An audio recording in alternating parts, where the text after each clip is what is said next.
everyone, and welcome to another one of my videos. This one is for IXL 6th grade. Solve one-step addition and subtraction equations with whole numbers. In this one we're going to look at how you can solve these equations involving addition or subtraction. And we're going to do this mostly by just reasoning and thinking through these.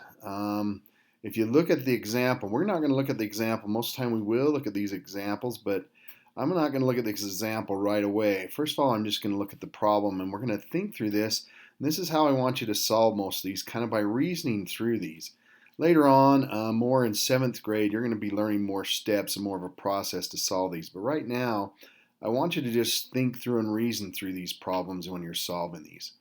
So right now, we have the equation. So they say our equation is h plus 4 equals 13. So they want to know what number, when we add 4 to it, equals 13. So we need a number that is 4 less than 13. So if you think through that, we need a number that's 4 less than 13, because when we add 4 to it, we're going to end up with 13. And the way we can find that number is just simply subtracting. So the number we are looking for, which is h, will equal to 4 less than 13. So we will use that subtraction. So notice we're adding here, and this is what I want you to kind of think about is opposite operations. And you'll be using that later on when you get into 7th grade when you solve these using more steps. But this opposite, we're adding, we're going to end up subtracting here because we need a number that is 4 less than 13 to make this true. Because then when we add 4 to it, we'll end up with a true statement. And in this case, we can see that our answer is 9. And we can always check these by making our substitution. If we were making our substitution over here, we have h plus 4. Does that equal 13? Like we've tested these before, we'd end up putting 9 in here. We'd have 9 plus 4. Does that equal 13? And if we work this out, we end up with 13 equals 13. So that does check. Always check these. You shouldn't miss these because you're able to check these and see if they work. So we'd end up putting 9 in here for our answer. So I'm going to go ahead and do that and move on to the next one. So I would go ahead and put 9 in there, submit that for my check, and move on to the next one here. Okay, I'm not logged in. That is a good warning there to make sure you are logged in.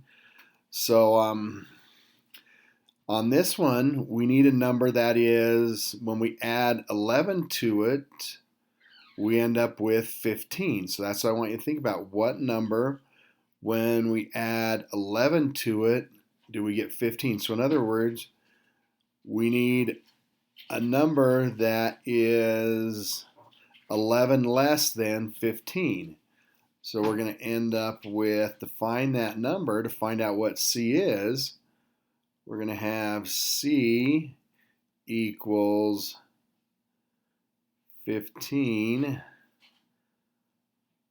minus 11. So we end up with 4. And you can just think through that. A lot of these you can just think through and come up with our solution just by reasoning. That's why I'm not worried about steps and thinking through these. You can just think through these and realize that if I just put 4 in here, I end up with a correct answer. So let's go ahead and do that, move on. And when we submit that, we get another one. Now this one I want to get a subtraction one here. So in this case, we need a number that when we take 12 away from it, we get 8. So with this one, we need a number that is 12 more than 8. So we need a number that's 12 larger than 8. So in this one, our P is going to be equal to a number that is 12 more than 8.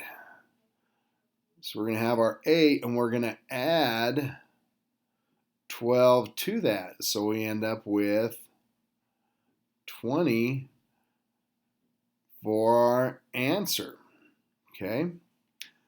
And then we can always check these. So if we end up with, I'm just going to make my substitution. So we have 20 minus 12, is that equal to 8? And as we work that out, we can see that we end up with 8 equals 8. So we have our correct solution. And so our answer for this one is 20.